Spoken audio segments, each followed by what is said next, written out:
Climbing Mountains, an interview with Erik Weihenmayer, written by Kathy Lester.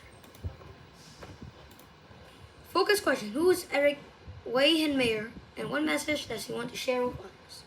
Words to know: avalanche, braille, colors, crampons, crevices, documentary, echolocation, endurance, genetic, outcast, terrain, vibration.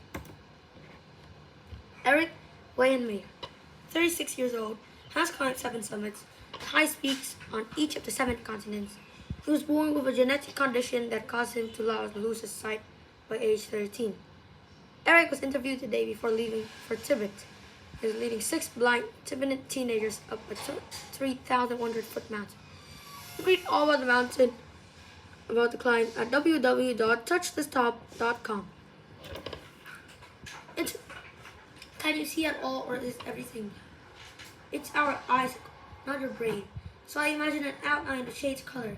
If I hear someone talking, I imagine a face and a body. Is it like how I picture people when I talk about them on the phone? Exactly, it's a fuzzy outline of things that in my brain feels so I understand the shape of the world. Interviewer: how did you feel like when you lose your eyesight? Erik: like a raccoon that seemed to be cornered. I didn't know what to do or who to turn to. I just panicked. I know what just happened to me as a result of being blind.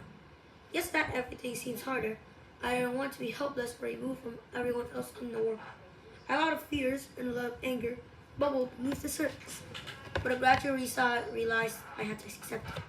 Things end in your life, and that's the way it is. You know, some things are reborn and some are too many years. Rock climbing was one of the ways I did it. And how did you get started with climbing? Erik: the Carroll Center for Blind in Newton, Massachusetts, USA. I have an activity program for blind kids. Blind kids contribute team balls.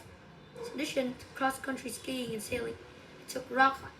I knew found where I was really excited. Interviewer: how did you learn to rock climb?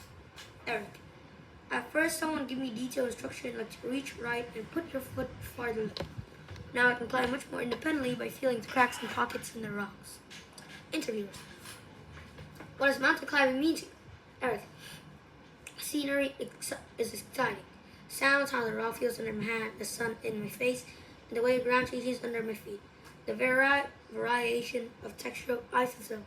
It's exciting to challenge the environment with my team, using my skill and endurance to bring uncontrollable situations under control.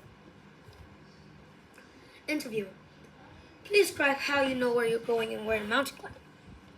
Erik: there are different parts of mountain climbing. When I'm hiking, I follow somebody who are belt tied to his pack. I use long trekking poles to feel the terrain in front of me. When I find a place I want to step, I lean to that pole and take a step. When I scan with others, it sounds slow, but it's not. I can get fast as anyone. I can go nearly vertical snow in deep gullies and countless. I kick the toes of my boots in the snow and take one.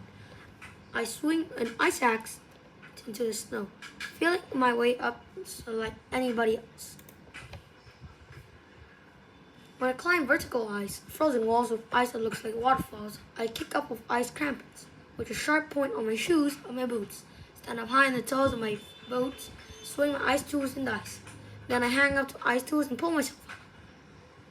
I don't have to see where I'm swinging. Sighted climbers look for the blue ice because white ice is rotten. But we can tell we're rotten by tapping the ice with my tools and listening to the sound and the vibration.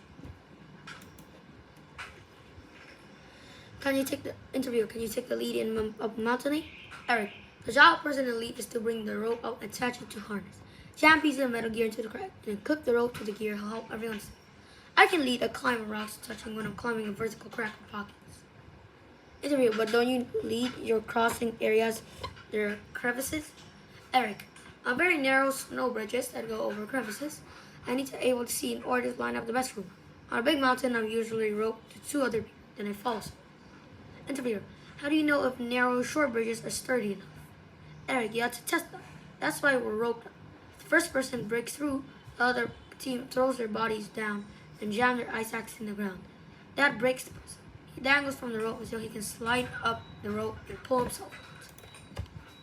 Interviewer: what's the funniest thing that ever happened to you while climbing? Erik: About half an hour before we summited Mount McKinley, we radioed down village. We reached for a top, my dad, wife, and two brothers flying around in smoke. We waved our ski poles, all wearing red suits, looking identical to each other. Then I asked man, "Do you think they'll know I made it?" He said, "Yeah, you're probably waving your ski pole in the wrong direction." He was having fun with me, showing that he loved me, not being mean. Interviewer, what's the scariest thing that ever happened to you while climbing? Erik, my idea of climbing is to keep it boring. I've fallen in crevices, snow bridges have collapsed, but I kept left the other side. Once, when I was had let climb, a piece of gear that anchors the rope and rock popped out of the rock, causing me to fall 25 feet and dangle at the end of the rope. One time, when I was climbing a rock gully, the whole rock started sliding. I just jumped by the side and it slid by me. Once I was hanging on ice while an avalanche poured down over my head. I got pelted with ice, but I was wearing a helmet. I have never known what I call near-death experience. Interview. Can you describe what it's like to be on top of Mount Everest? Erik, when you get to the summit, it's done. It's over. What excited me was planning and building a team. And getting prepared for the best I can. I like working out details where I can put my gloves in food and water so I can get them quickly. I enjoy learning skills and typing knots, which help me waste little time or energy in mountains. So tell me, all the preparation is very fun. You stand on the summit for 20 minutes at most. Top of the mountain. The sound changes because the sky is above you. The vibration more forever. I touched the snow near the wind howling. It's really cool to be a highest point. But after the summit is the hard part. Edward Hillary, the first man to climb Mount Everest, said only counts when you get down. If you're tired and you don't want to trip and fall down the mountain, 9% of climbers' accidents happen on the way down. Try this. Erik talks more about the sound. I hear ceiling and walls up like that. Sound, vibration, bounce off objects come like this. It's like a bat's echolocation. Everyone can do it. So you can hear how tall ceilings are. Walls. You can test it by walking up, down the hallway with your eyes closed. You can tell where there's an open door because the sound changes. Interviewer. Do you like other extreme sports? Erik, I tandem bike. On the back, of course. I've done so many adventure races where you mountain bike, kayak, raft, rock climb, hike, and canoe. I did a 5-day race across Greenland and then a 416-mile race through Sierra Nevada in California on the hardest terrain you can imagine. In the Prime Coast, the toughest adventure race in the world, where over 42 teams finished the 80s that has started.